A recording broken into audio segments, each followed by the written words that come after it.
você completando meu dia. Vai ser a minha semana, meu fim de semana, meu feriado, meu remédio controlado, o meu disco arranhado, naquela parte que diz eu te amo. Olá, meus amores, estamos aqui para mais uma videoaula de biologia e hoje, cantinho de sempre, recordando aqui na nossa escola, Colégio Estadual Paulo Sarazate. Estamos aqui do laboratório hoje, né? E hoje nós vamos falar sobre os fungos, ok? E para iniciar, nós vamos falar um pouquinho sobre as características gerais e o habitat, tá certo? Os fungos são seres macroscópicos ou microscópicos, né? Então, tanto a gente pode vê-lo com a olho nu, né? Como também através do microscópio, ok? Aqui o nosso amiguinho, né? Através dele nós podemos ver bastante partes como as hifas, né? Do nosso fungo. E aí nós vamos trabalhar um pouquinho sobre eles. São seres unicelulares ou pluricelulares, ou seja, tanto nós temos fungos que possuem uma única célula, como seres que possuem várias células, ok? E essa nós vamos ver também um pouquinho dessa diversidade. São seres eucariotos, tá? Possuem aquele núcleo localizado. Heterótrofos, tá? Ou seja, eles não produzem aí o seu próprio alimento, eles precisam de algo para estar aí absorvendo as suas energias. São parasitas, e quando a gente fala em parasita, a gente se remete a quê? A doenças. Então, são seres que também, por que eu vou falar também? Porque além dele ter a partezinha que causa doenças, né, também tem uma outra parte utilizada aí na nossa indústria, tá certo? E aonde nós podemos encontrar os fungos? Podemos encontrar os fungos em diversas partes, né, do ambiente, solo, água, nos vegetais, nos animais, nos seres humanos, tá? Em detritos. Então, os fungos, ele tem uma variedade muito grande de espécies, né? E podem aí se instalar em diversos seres vivos, ambientes, né? Então, isso aí um pouquinho que a gente tinha que falar sobre as características gerais e o habitat, e vem mais coisa boa por aí com as nossas professoras Gerlane e Cassiana. Então, pessoal, continuando nossa aula sobre os fungos, né? Já foi falado pela professora Udiane sobre as características dele. Agora a gente vai falar sobre a reprodução. A reprodução dos fungos ocorre por forma de assexuada, ou seja, ela tem três tipos de forma: fragmentação, brotamento e esporulação. Um exemplo de fragmentação é quando um pedacinho ele começa a cair, dali surgem novos fungos, né? Professora, mas como assim? Ó, pensa aí no pão. Aqui o pão, né, cheio de fungo. Então, quando aquele pedacinho ali cheio de mofo cai, que é um fungo, ele começa a se reproduzir como uma forma de fragmentação, certo? Já a forma de brotamento, o que que acontece? Ele começa a brotar novos fungos em outros locais. E aí nós temos também a esporulação. Um exemplo de esporulação que eu conheço é que na geladeira é muito comum a gente deixar um vegetal e passar os dias ele estragar, ele mofar. O que que acontece? Eu limpo a geladeira e mesmo assim eu coloco novos vegetais e com o passar dos dias logo se estraga. Por quê? Porque ali fica esporos. Esporos de quê? Do mofo, tá? Então aí é uma forma de reprodução. E aí nós temos a alimentação deles. Lembrando que eles são heterotróficos, ou seja, eles não produzem o próprio alimento. E eles não possuem clorofila, ou seja, eles não fazem fotossíntese, né? Então, a forma de alimentação deles, eles podem ser como saprófago, ou seja, são aqueles que decompõem a matéria orgânica de quê? De cadáveres. Pode ser também a alimentação dele de parasitas, ou seja, se alimenta como uma forma de parasita. E também tem os predadores, né? Que eles se alimentam de outros seres, né? Então, como é que ocorre essa alimentação? Eles produzem uma enzima chamada exoenzima, que é o que faz a digestão deles, tá certo? Então, a gente vai continuar a nossa aula aí, falando sobre a classificação dos fungos com a professora Gerlane.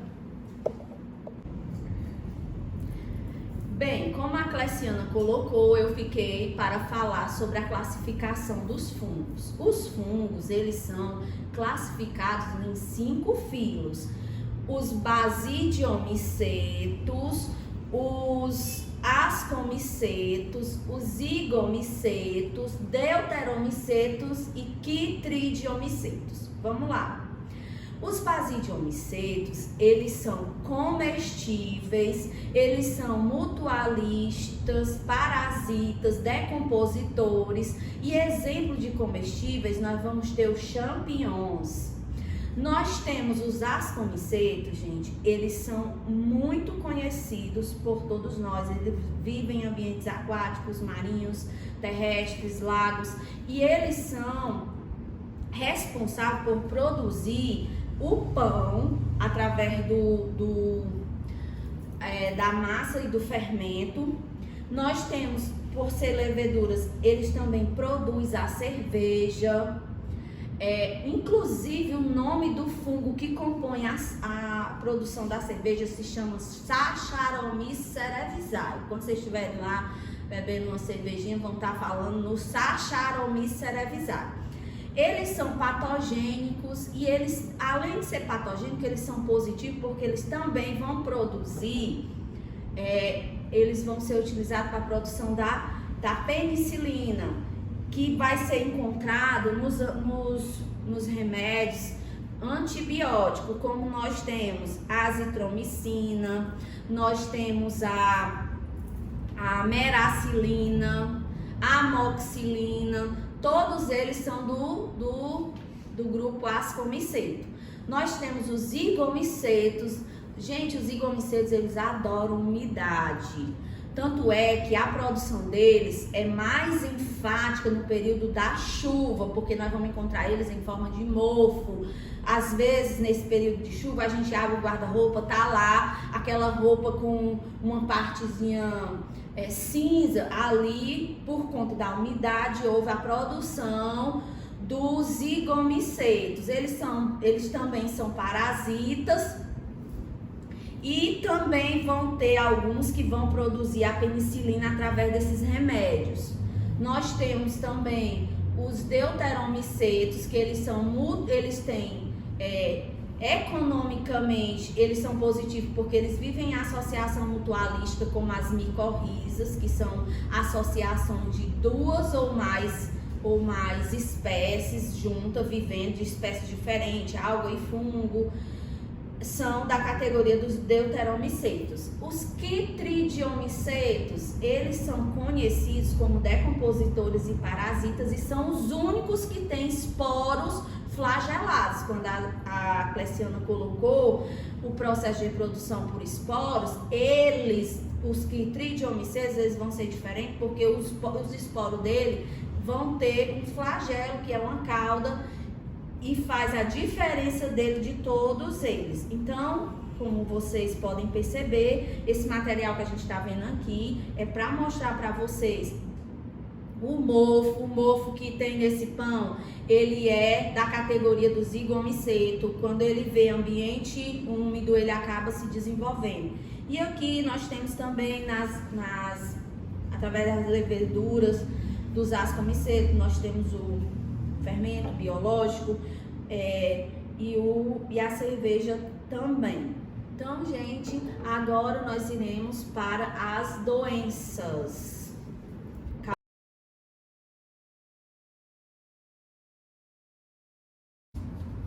Cleciana, Diana, mulher, tu acredita que além desses fungos terem benefícios, produzir várias coisas boas, positivas, economicamente, eles ainda causam doenças? E tu sabia que o nome das doenças é chamado de micose?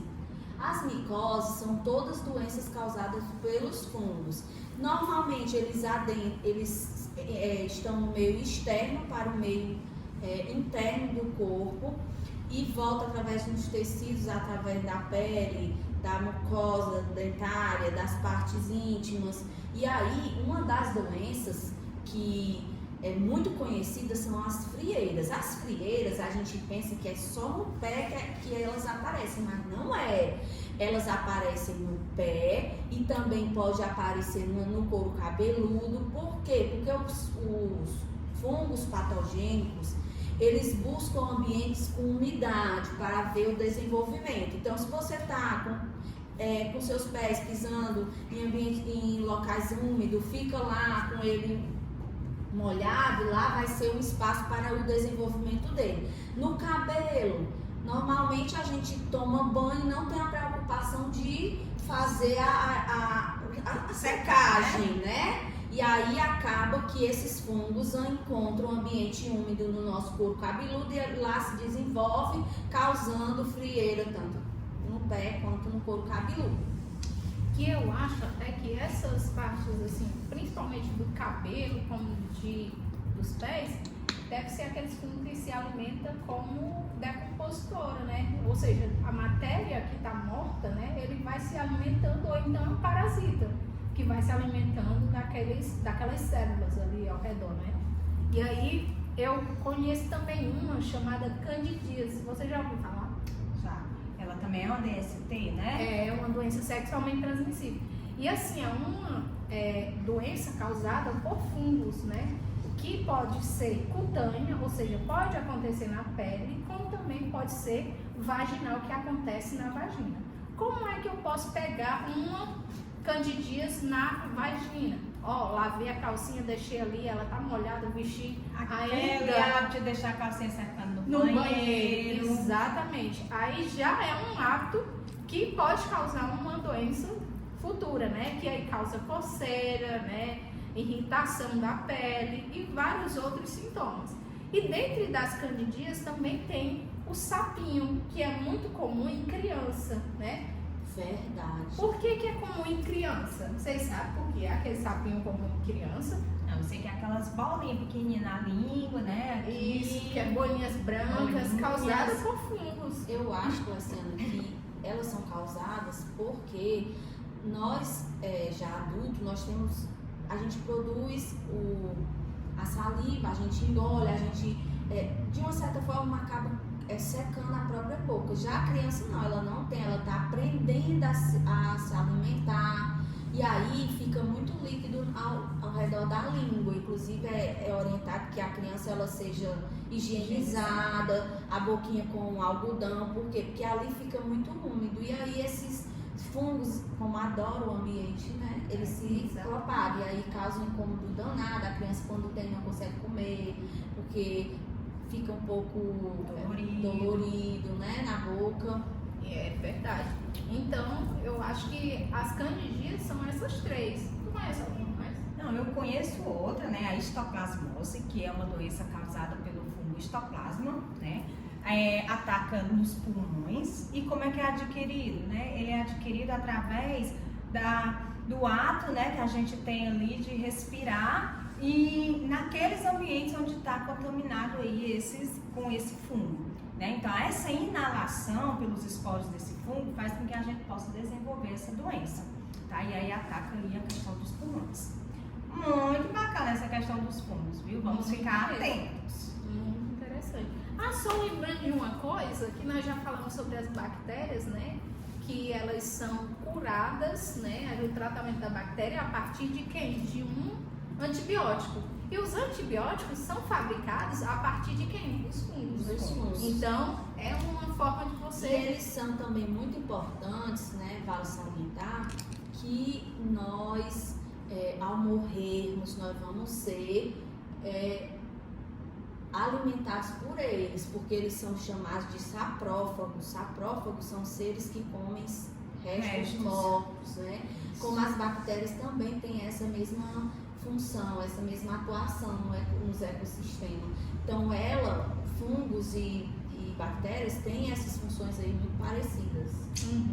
Então, nossa aula de hoje, né? Finalizou. Um grande abraço para vocês, que Deus os abençoe, que todos estejam bem. Amém. Fim de semana, meu feriado.